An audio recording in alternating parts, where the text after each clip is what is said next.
बिस्मिल्लाहिर्रहमानिर्रहीम। आज हम जिस टॉपिक पर बात करेंगे वो है रिमांड के बारे में कुछ सीखेंगे। ये जिनका तो अदालतों से वाह पड़ता है वो आते जाते हैं, उनको ये समझ होगी कि रिमांड का लफ्ज़ अक्सर इस्तेमाल किया जाता है। बहरहाल जो नहीं भी इससे अवेयर उनको भी सीखना चाहिए, ये इल्म की बात है। रिमांड के बारे में इंशाल्लाह अभी सीखते हैं। जब भी पुलिस किसी बंदे को अरेस्ट करे, अरेस्ट करने के बाद 24 घंटे के अंदर अंदर ड्यूटी है पुलिस की, लाजिम है, कानून पाबंद करता है कि पुलिस 24 घंटे के अंदर अंदर उस बंदे को अरेस्ट करने के बाद मजिस्ट्रेट की अदालत में पेश करेगी। हमने ये बंदा अरेस्ट कर लिया, इससे सिक्योरिटी मिल जाती है। पुलिस वाले बाज़ दफ़ा देखा पकड़ के तो बिठाए रखते हैं, गिरफ्तारी नहीं डालते कि हमने पकड़ा ही नहीं है। आवाम को पता नहीं होता इस चीज़ का कि ये कर क्या रहे हैं। 2 दिन, 4 दिन, 6 दिन, 10 दिन बाद दफ़ा उसको थाने में बिठाए रखते हैं, गिरफ्तारी डालते नहीं हैं तो पेश भी नहीं करते कहीं पे। वो बंदा बैठा रहता है, ज़हनी अजियत का शिकार रहता है। रिमांड, अब पुलिस वाले क्या करते हैं, ड्यूटी बाउंड हैं कि 24 घंटे के अंदर अंदर उन्होंने प्रोड्यूस करना है। अगर नहीं करते तो आप कह सकते हैं कि भाई 24 घंटे के अंदर पेश करना था और आप नहीं कर रहे, आप उसके ख़िलाफ़ एक्शन ले सकते हैं।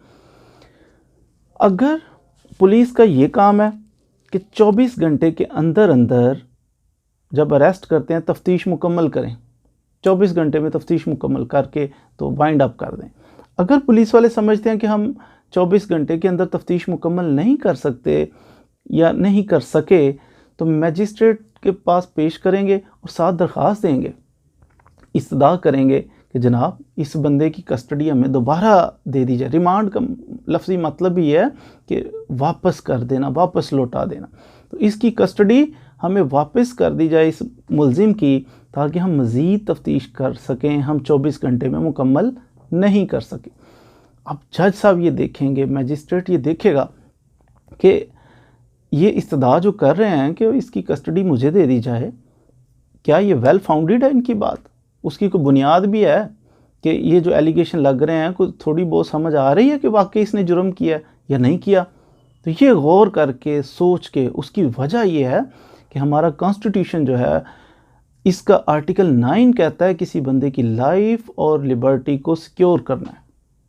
कोई भी बंदा है उसकी लाइफ को भी सिक्योर करना है, उसकी आज़ादी को भी हमने सिक्योर करना है। आर्टिकल 10 कहता है कि इल्लीगली हम किसी बंदे को डिटेन नहीं करेंगे, किसी बंदे को इल्लीगली अरेस्ट नहीं करेंगे। अब ये बंदा जो है इसको, इसकी लाइफ और लिबर्टी को कर्टेल नहीं किया जा रहा, उसको ख़त्म नहीं किया जा रहा। पकड़ के उसको थाने के अंदर जनाब 1 दिन, 2 दिन, 3 दिन रखा जाए, ये तो गलत बात है।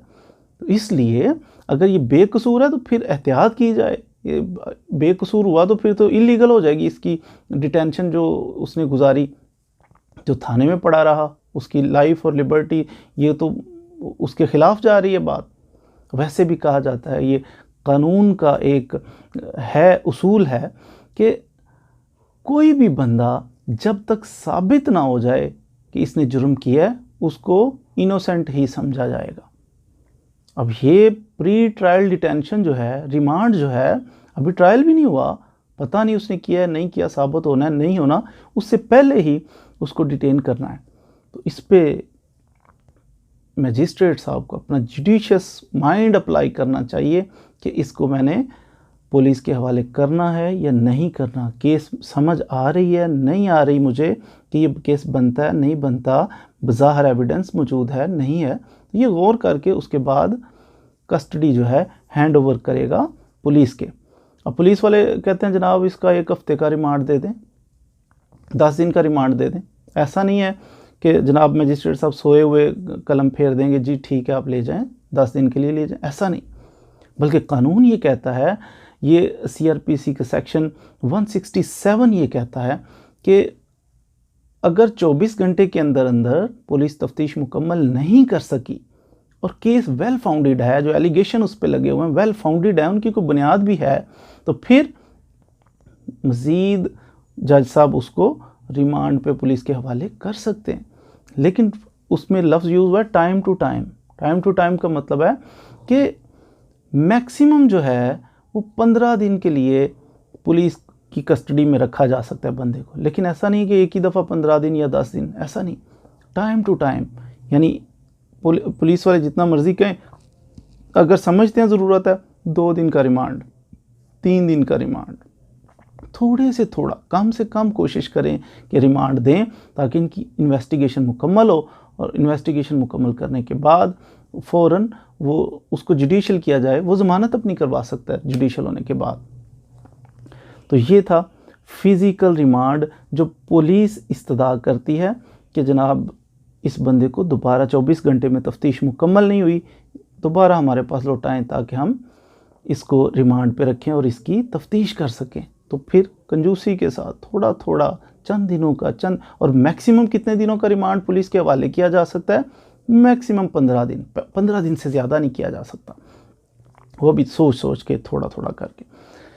लेकिन सभी केसेस में ऐसा नहीं है कि 15 दिन के लिए पुलिस के हवाले किया जा सकता है, रिमांड मैक्सिमम 15 दिन के लिए दिया जा सकता है। बल्कि कुछ केसेस हैं, मसलन जैसे नैब केसेस में, जैसे दहशतगर्दी के केसेस में, इधर स्पेशल जो कोर्ट्स हैं इनके अंदर 90 डेज़ तक रिमांड दिया जा सकता है उनकी कस्टडी, क्योंकि इन्वेस्टिगेशन बहुत उनकी हाई लेवल की होती है और टाइम कंज्यूमिंग होती है।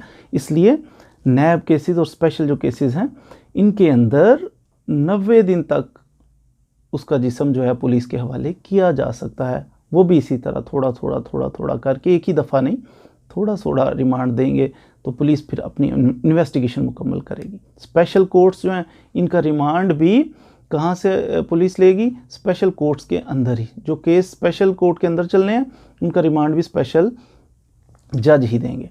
तो नॉर्मल केसेस का मजिस्ट्रेट की अदालत में होगा। तो इसमें समझने की बात यह है कि बेसिक पॉइंट यह है कि आपने रिमांड जो है वो कंजूसी के साथ थोड़ा अगर बनता हो तो फिर देना है, अदरवाइज़ नहीं देना।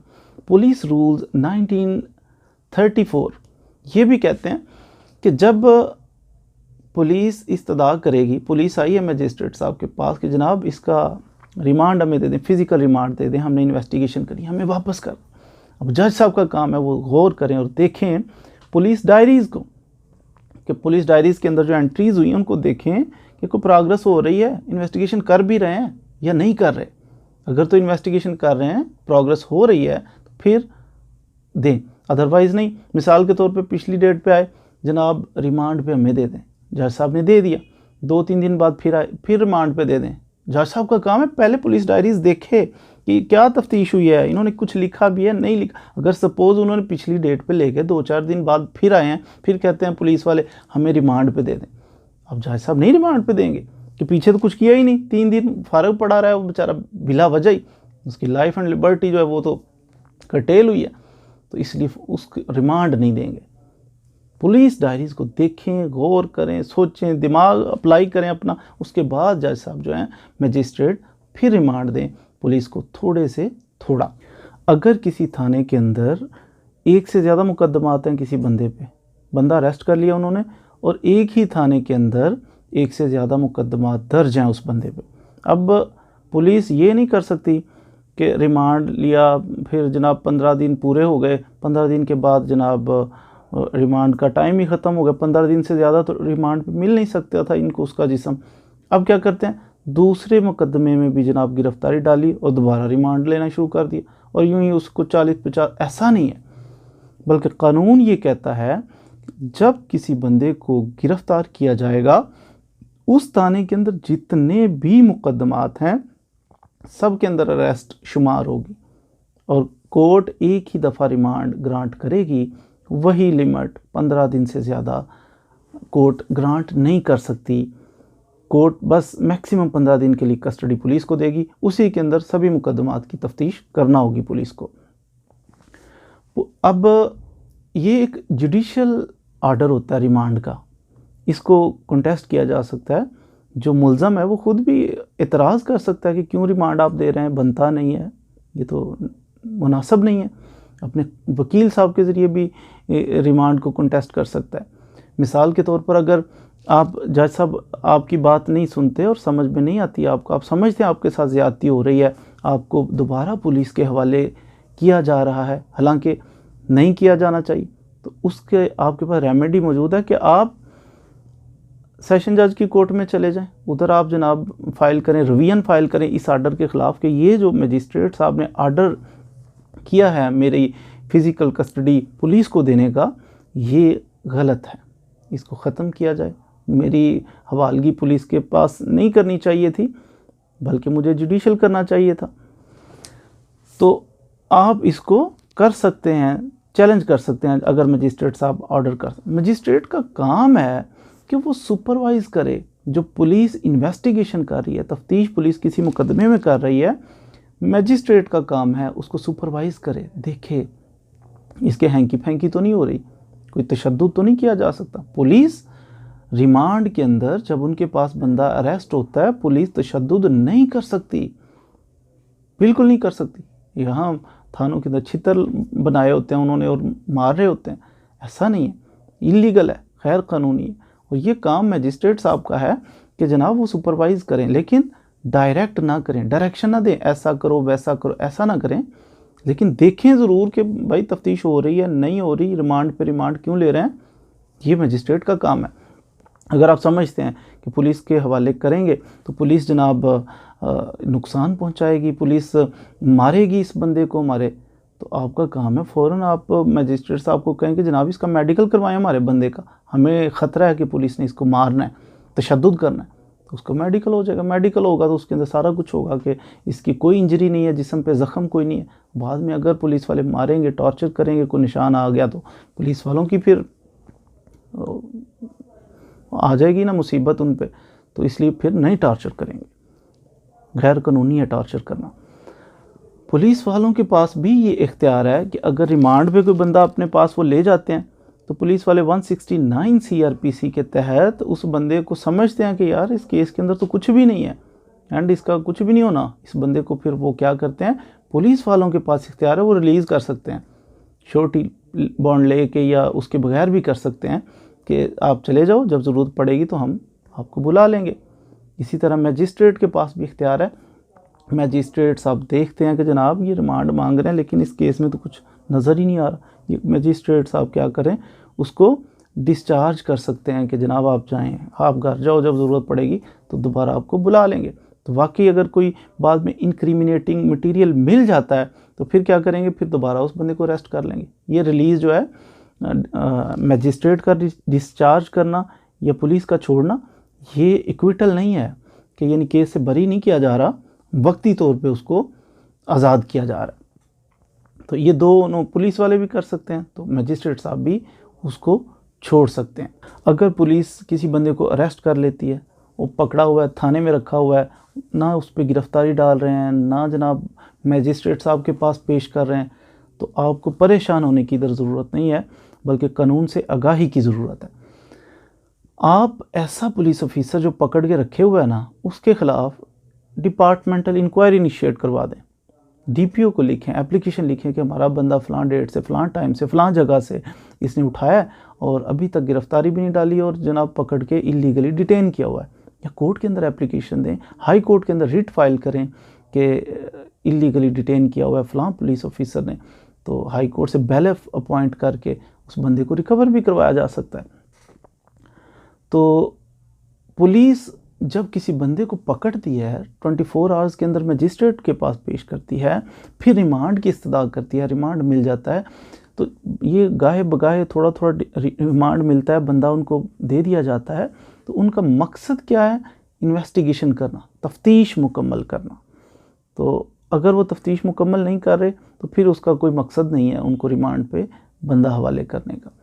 14 दिन के अंदर अंदर पुलिस ड्यूटी बाउंड है, पाबंद है कि वो चालान जमा करवाएगी। अगर पुलिस 14 दिन के अंदर अंदर चालान सबमिट नहीं करवाती, ये जो चालान सबमिट करना ये CRPC के सेक्शन है 173 CRPC के तहत पुलिस ने रिपोर्ट जमा करवानी है कि हमने ये तफ्तीश जनाब की है, वो कंप्लीट हो या इनकम्प्लीट हो, 14 दिन के अंदर अंदर पुलिस ने अदालत में जमा करवानी। अगर पुलिस ये चालान या 173 CRPC की रिपोर्ट जमा नहीं करवाती, इसको बाज़ जगह चार्जशीट भी कहते हैं, अगर नहीं जमा करवाती पुलिस तो ये उनके पार्ट पे एक नेग्लिजेंस है। 15 दिन के अंदर अगर उसने ये चालान अदालत में जमा नहीं करवाया तो अदालत को इख्तियार है कि वो उस बंदे को ज़मानत पर रिहा कर दे। और अगर मिसाल के तौर पर 2 महीने के ग़ुलाम सरवर केस है, उसके अंदर ये गाइडलाइन प्रोवाइड की हैं और ये पढ़ने से ताल्लुक़ रखता है ग़ुलाम सरवर केस 1984 सुप्रीम कोर्ट, और पेज है इसका 2588 ग़ुलाम सरवर केस। इसके अंदर ये भी है कि गाइडलाइन दी हुई है कि अगर कोई बंदा पुलिस ऑफिसर जो है वो 2 महीने तक चालान जमा नहीं करवा रहा तो आप उसके ख़िलाफ़ रिपोर्ट बना के तो सेशन जज साहब को भेजिए और एसपी को लिखिए कि ये कारकर्दगी है आपकी। तो ये भी ग़ुलाम सरवर केस जो है ये भी पढ़ने से ताल्लुक़ रखता है, इसमें मज़ीद भी आपको गाइडलाइंस मिल जाएंगी। जो बंदा अदालत के अंदर जिसका रिमांड चाहिए उस बंदे का अदालत में मौजूद होना ज़रूरी है। ऐसा नहीं है कि मुल्ज़म को पता ही नहीं है उसका रिमांड जनाब जज साहब दे रहे हैं और पुलिस ले रही है, ऐसा नहीं। वो आए, कोर्ट में पेश हो, उसके सामने रिमांड अगर देना है या रिफ्यूज़ करना है, ताकि अगर उसको समझ में नहीं आता वो उसको कह सके, एतराज़ कर सके कि नहीं रिमांड देना चाहिए मेरा, आप पुलिस के हवाले क्यों कर रहे हैं मुझे। अगर उसको आपके आर्डर के ऊपर एतराज़ है तो फिर वो उसको रिवीन में चैलेंज भी कर सके। तो ये एक्यूज़ का होना जो है ना अदालत में ज़रूरी है, फिर ही पुलिस को रिमांड पे बंदा दिया जाएगा। इसमें एक बड़ा फेमस केस है, 2005 में ये रिपोर्ट भी हुआ था, PLD 2005 सुप्रीम कोर्ट, और इसका पेज है 86। ये एक वकील साहब थे रावलपिंडी में, किसी डिस्प्यूट में पुलिस ने इनको अरेस्ट कर लिया।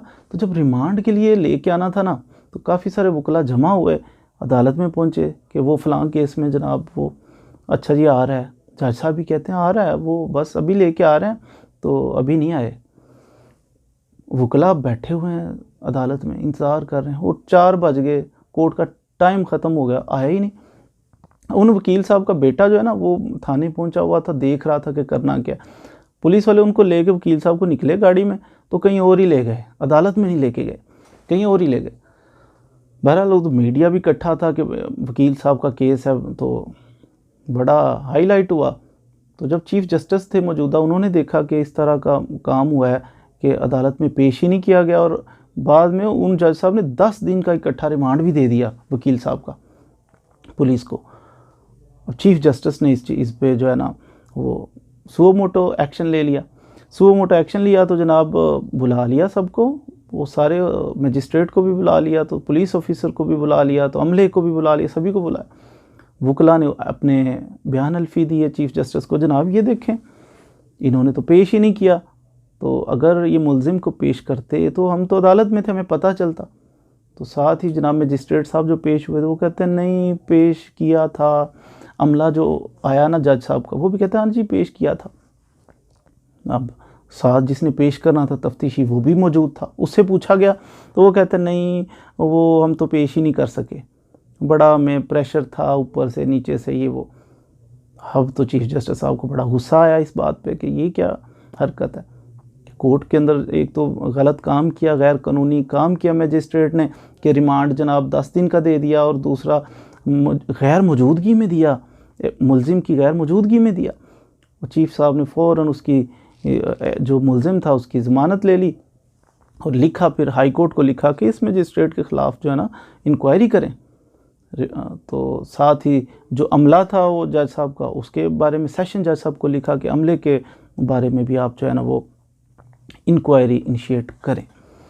तो यानी इस तरह गैर मौजूदगी में आप रिमांड नहीं पुलिस को दे सकते, एक्यूज़्ड का उधर मौजूद होना ये ज़रूरी है। अगर कोई इतराफ़ जुर्म कर ले, वो जनाब कोर्ट में आया तो जुडिशल कन्फेशन कर लेता है, मान जाता है कि हाँ जुर्म मैंने किया, मैं मानता हूँ।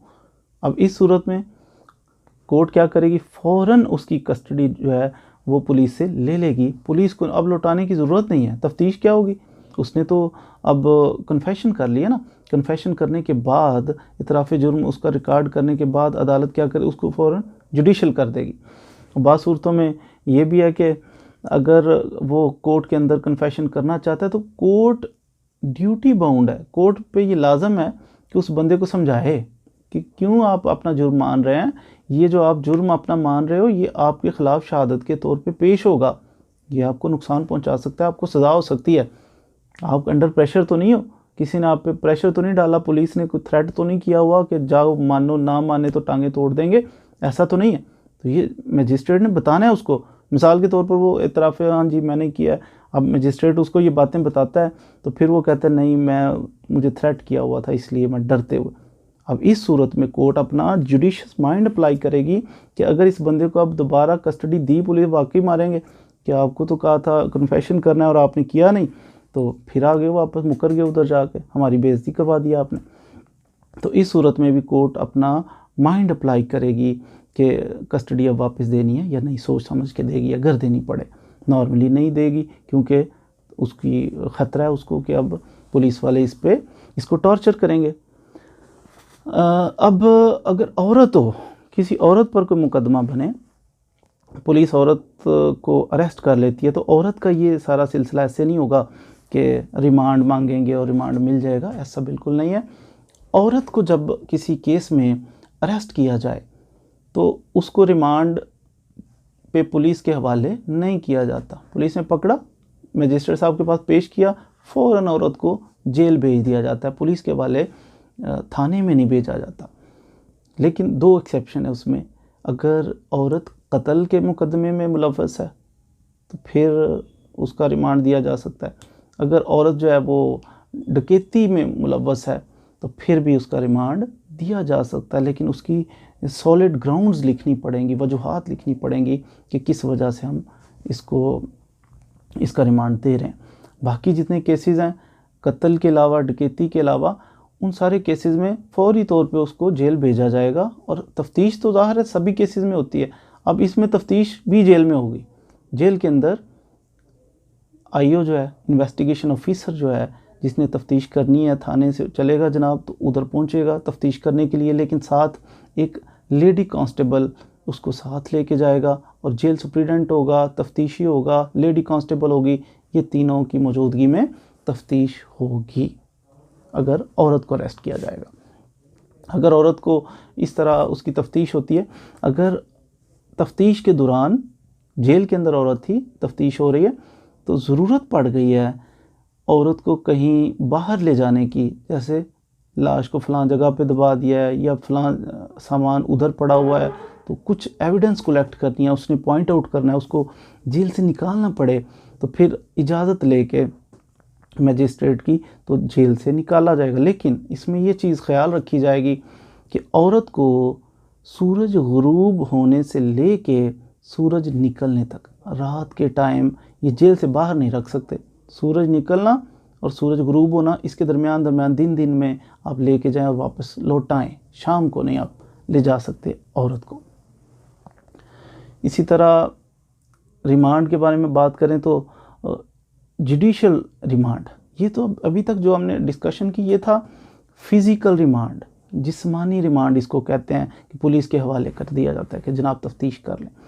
जैसे ही मजिस्ट्रेट ये समझे कि इसको अब तफ्तीश के मकसद के लिए पुलिस को हवाले किया जाना ज़रूरी नहीं, मजिस्ट्रेट साहब रिमांड रिफ्यूज़ करेंगे या फिर 15 दिन मुकम्मल हो चुके होंगे, क्या करेंगे मजिस्ट्रेट साहब, उसको पकड़ेंगे, बंदे को अपनी कस्टडी में रखते हैं, जुडिशल कस्टडी में। अपनी कस्टडी से मुराद ये नहीं है कि अपने साथ घर ले जाएंगे। जज साहब अपनी जुडिशल कस्टडी का मतलब ये होता है कि वो अपने पास रखने से मुराद है कि जज साहब जुडिशल कस्टडी में लेंगे, जेल में उसे भेज देंगे, जेल के अंदर वो बंदा रहेगा और फिर ये सुपरवाइज़ करेंगे उस बंदे को। ये कोर्ट के अंडर आ गया, कोर्ट के कब्ज़े में है ये बंदा, वो जेल में। हर 14 दिन के बाद उस बंदे को कोर्ट में पेश किया जाएगा, जज साहब उसे देखेंगे, हिसाब किताब लगाएंगे, जनाब क्या प्रोग्रेस हो रही, कैसा सिलसिला चल रहा है। इसको कहते हैं जुडिशल रिमांड। वो फिज़िकल रिमांड था जो पुलिस को दिया जाता था, ये जुडिशल, ये अब कोर्ट की कस्टडी में है ये बंदा, तो जेल से 14 दिन के बाद इसको प्रोड्यूस किया जाता है। 344 CRPC इसको डील करता है। इसी तरह बाज़ सूरतों में जब ये बंदा ज़मानत है ना, किसी पुलिस ने जब अरेस्ट किया, उसकी ज़मानत अप्लाई करने के लिए, ज़मानत पे उसको रिहा कराने के लिए ये बंदे का जुडिशल होना ज़रूरी है। इसलिए हम जोर लगाते हैं कि जब कोई बंदा अरेस्ट हो जाता है तो हम अदालत में पेश होकर कहते हैं कि जनाब इसका रिमांड ना दें पुलिस को, इसको जुडिशल करें, फिज़िकल रिमांड पुलिस को ना दें, बल्कि इसको रिमांड छोड़ें, इसको जुडिशल करें, इसको जेल भेजें, ताकि हम इसकी ज़मानत अप्लाई कर सकें।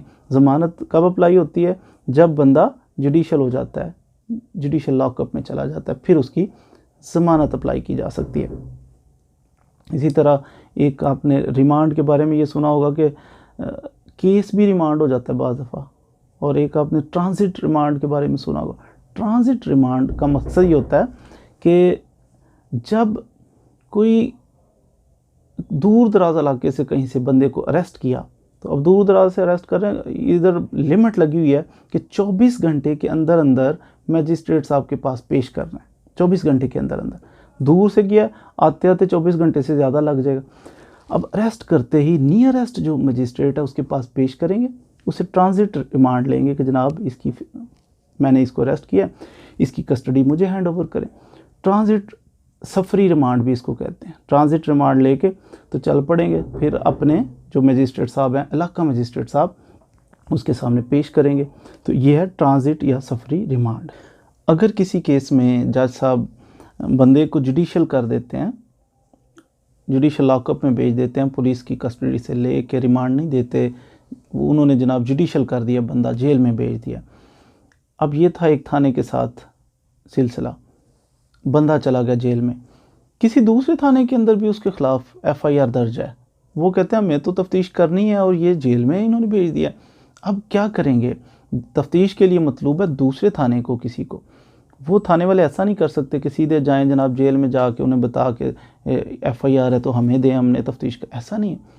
जिन मैजिस्ट्रेट साहब ने इसका जुडिशल रिमांड पे उसको जेल में भेजा है, उनके पास वो थाने वाले आएंगे, आके उनको दरख्वास्त देंगे कि जनाब आपने इसको जेल में भेजा है, जुडिशल कस्टडी में है, तो आप मेहरबानी करके हमें इसका रिमांड दें, रिमांड पे ये बंदा दें ताकि हम भी तफ्तीश कर सकें। तो उनको इजाज़त लेनी पड़ेगी, फिर वो तफ्तीश कर सकते हैं। केस रिमांड करना भी आपने लफ्ज़ सुना होगा। केस रिमांड का मतलब है किसी एपलेट कोर्ट में एक केस का फ़ैसला किसी अदालत ने कर लिया, अब उससे अगली अदालत में हमें वो फ़ैसला पसंद नहीं आया, हमने चैलेंज कर लिया, अपील की, अगली अदालत में चले गए। बड़ी अदालत में जब गए अपील लेके, तो बाज़ दफ़ा एपलेट कोर्ट जो है वो सुनती है, समझती है और समझती है कि ना ये फ़ैसला ठीक नहीं हुआ, तो वो वापस केस को रिमांड कर देती है। रिमांड का मतलब पहले भी मैंने बताया कि वापस करना, किसी चीज़ को वापस लौटाना जहाँ से वो आई थी। तो इस तरह केसेस भी बाज़ दफ़ा रिमांड होते हैं, ऊपर वाली अदालत वापस लौटा देती है कि नए सिरे से इसको डिसाइड करें या फ़लाँ पॉइंट को डिसाइड करें। तो ये था कुछ थोड़ा बहुत महदूद सा हमारा नॉलेज जो हमने आपस में शेयर किया कि रिमांड क्या चीज़ होती है, रिमांड की काइंड, फ़िज़िकल रिमांड, जनाब जुडिशल रिमांड, ट्रांजिट रिमांड और केसेस जो रिमांड हो जाते हैं, इसके बारे में। तो कोशिश किया करें कि अगर आपकी दिलचस्पी कानून के अंदर है तो हमारे चैनल को भी ज़रूर सब्सक्राइब करें और अपने दोस्तों तक भी फॉरवर्ड करें और डिटेल के साथ मुकम्मल वीडियो देखा करें ताकि कुछ ना कुछ मालूमात मिलती रहें। उम्मीद है अगर हम वीडियोस देखते रहेंगे तो कुछ ना कुछ सीखते रहेंगे, कतरे कतरे से समंदर बन जाएगा। Thank you very much.